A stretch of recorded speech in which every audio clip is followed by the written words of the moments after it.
फजर की नमाज पढ़ा रहे थे और एक सहाबी की एक रिकात नमाज छूट गई थी। उसके बाद उमर फारूक रज़ी अल्लाह तआला अन्हु जैसे सलाम फिरा तो देखा कि एक आदमी उठ के नमाज पढ़ रहे हैं, एक रिकात उसकी नमाज छूट गई थी। उमर रज़ी अल्लाह तआला अन्हु ने लोगों को बताया कि आए लोगों, तुम लोग गवाह रहना कि फलां साहब की एक वक्त की फजर की नमाज छूट गई है। पता लगाना क्या दूसरी दिन भी वो फजर की नमाज पढ़ने में ताखिर करते हैं, क्या दूसरे दिन भी फजर की नमाज पढ़ने में लेट करते हैं या नहीं पढ़ते हैं। ध्यान लगाए रखना, अगर वो मुसलसल फजर की नमाज छोड़ता रहा तो मैं उसका एक हाथ काट लूंगा और एक पैर काट लूंगा। अजीज दोस्तों, उमर रजी अल्लाह तआला अन्हु का ये फैसला है। आज हमारे समाज के लोग 5 वक्त नमाज छोड़ देते हैं और सिर्फ जुमा की नमाज पढ़ने के लिए आते हैं। आप ये बताइए कि जिस हदीस में ये कहा गया है कि उस दिन के सारे नेक काम बर्बाद हो जाते हैं, तो आपकी सिर्फ जुमा की नमाज पढ़ने से क्या फायदा हासिल होगा आपको। अल्लाह के नबी सल्लल्लाहु अलैहि वसल्लम एक सही मुस्लिम किताबुल मसाजिद के अंदर हदीस नंबर 652 के अंदर अल्लाह के नबी सल्लल्लाहु अलैहि वसल्लम बयान करते हैं कि जो लोग नमाज पढ़ने के लिए नहीं आते हैं, जुमा की नमाज पढ़ने के लिए नहीं आते हैं, घर में बैठे रहते हैं, मेरा दिल चाहता है कि मैं अपनी जगह दूसरे लोगों को नमाज पढ़ाने का हुक्म दूं, फिर जाकर के उनके घरों में आग लगा दूं जो लोग जुमा की नमाज पढ़ने के लिए नहीं आए हैं। ये अल्लाह के नबी सल्लल्लाहु अलैहि वसल्लम ने बात कही है कि लक़द हम्ममतु अन अमुरा रजुलन रजुलन लक़द हम्ममतु अन अमुरा रजुलन सुम्मा उसल्ली लक़द हम्ममतु अन अमुरा रजुलन युसल्ली बिन्नास सुम्मा उहर्रिका अला रिजालिन यतखल्लफूना अनिल जुमाअति बुयूतहुम, कि मेरा दिल चाहता है कि मैं अपनी जगह दूसरे लोगों को नमाज पढ़ाने का हुक्म दूं, फिर जाकर के उनके घरों में आग लगा दूं जो लोग अपने घरों में बैठे रहते हैं और जुमा की नमाज पढ़ने के लिए नहीं आते हैं। इस हदीस से पता चला कि हमें और आपको जुमा की नमाज पढ़ना है, इसलिए कि जुमा की नमाज वाजिब है। अजीज दोस्तों, एक अबू दाऊद की हदीस है किताबुस सलात हदीस नंबर 1067 के अंदर अल्लाह के नबी सल्लल्लाहु अलैहि वसल्लम बयान करते हैं कि जुमा की नमाज सारे लोगों के लिए फर्ज और वाजिब हैं, लेकिन 4 किस्म के लोग ऐसे हैं जिनको जुमा की नमाज पढ़ना नहीं पड़ेगा, लेकिन अगर वो जुमा की नमाज पढ़ लेते हैं तो उनको सवाब दिया जाएगा। लेकिन 4 किस्म के लोग अगर जुमा की नमाज नहीं पढ़ते हैं तो उनका कोई गुनाह नहीं होगा। वो 4 किस्म के लोग कौन हैं कि अल जुमाअतु हक्कुन वाजिबुन अला कुल्li मुस्लिमिन फी जमाअतिन, कि 4 लोगों को अलग कर दीजिए, उनके अलावा जितने भी लोग हैं सारे लोगों के ऊपर जुमा की नमाज जमाअत के साथ वाजिब है। इल्ला अरबातन, मगर 4 किस्म के लोग ऐसे हैं जो अगर जुमा की नमाज नहीं पढ़ेंगे तो उनका कोई गुनाह नहीं होगा, लेकिन उन्हें जोहर की नमाज पढ़नी पड़ेगी। अब्दुल ममलूकुन, ऐसा गुलाम जो किसी की मिल्कियत में हो,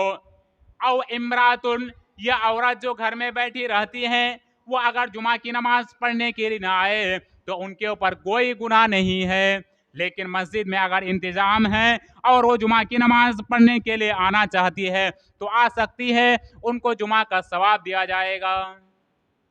और सबियुन, या छोटा छोटा बच्चा जो अभी बालिग नहीं हुए हैं, अगर वो जुमा की नमाज पढ़ने के लिए नहीं आते हैं तो उनके ऊपर कोई गुनाह नहीं है, लेकिन अगर वो जुमा की नमाज पढ़ने के लिए आ जाते हैं तो उनको भी सवाब दिया जाएगा। और मरीजुन, या एक किस्म का ऐसा बीमार आदमी जो मस्जिद चल कर के आ ही नहीं सकता है, तो ऐसे लोगों के ऊपर भी जुमा की नमाज नहीं है, लेकिन अगर वो बीमार है उसके बावजूद भी वो चलने की ताकत रखते हैं और जुमा की नमाज पढ़ते हैं तो उनको भी जुमा का सवाब दिया जाएगा। जी दोस्तों,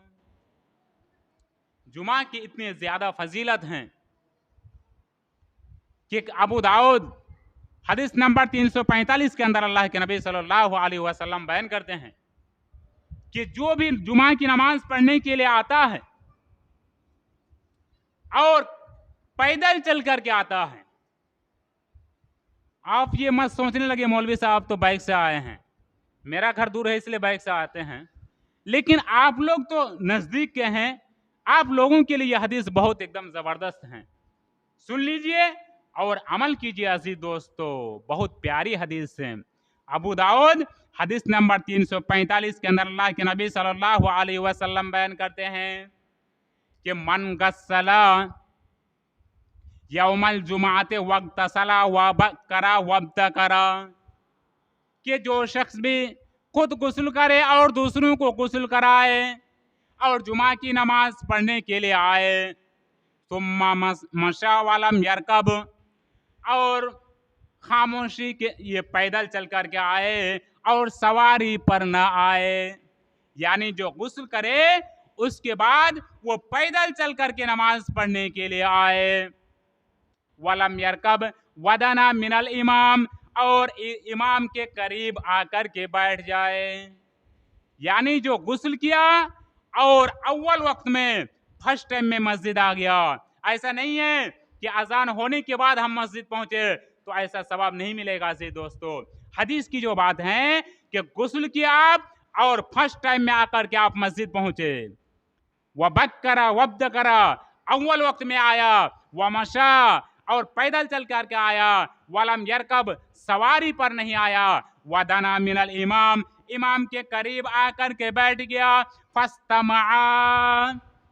खामोशी के साथ खुतबा सुना। बहुत जगह मैं खुतबा देता हूँ, बहुत लोगों को देखता हूँ मौलवी साहब खुतबा देते हैं और कहते देखो देखो मौलवी साहब कैसे बोलता है, आपस में बातचीत करने लगते हैं। यह हदीस की जो बात है कि इमाम के करीब आकर के बैठा और खामोशी के साथ खुतबा सुना, किसी से बातचीत नहीं किया, किसी को उठा के दूसरी जगह नहीं बैठाया। वदना मिनल इमाम फस्तमा वलम यलगो, किसी से भी बातचीत नहीं किया। तो कानत खुतवातुहु इहदाहुमा, तो अल्लाह के नबी सल्लल्लाहु अलैहि वसल्लम बयान करते हैं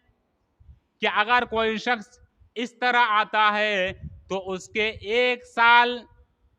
और 1 साल के रोजे और 1 साल के नमाज पढ़ने के बराबर उसको सवाब दिया जाएगा।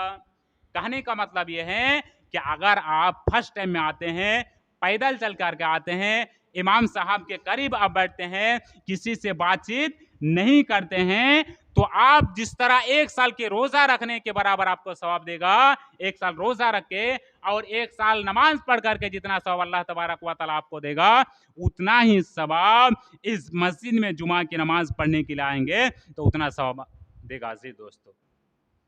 दूसरी हदीस के अंदर अल्लाह के नबी सल्लल्लाहु अलैहि वसल्लम बयान करते हैं कि मन तसला सुम्मा अतल जुमाता, कि जिसने गुस्ल किया फिर जुमा की नमाज पढ़ने के लिए आया, फसल्ला मा कुद्दिर लहू, फिर जो कुछ उसकी मुकद्दर में थी उसने नमाजें पढ़ी, सुम्मा अनसता, फिर यहाँ वही बात है कि आप खामोशी के साथ खुतबा सुने,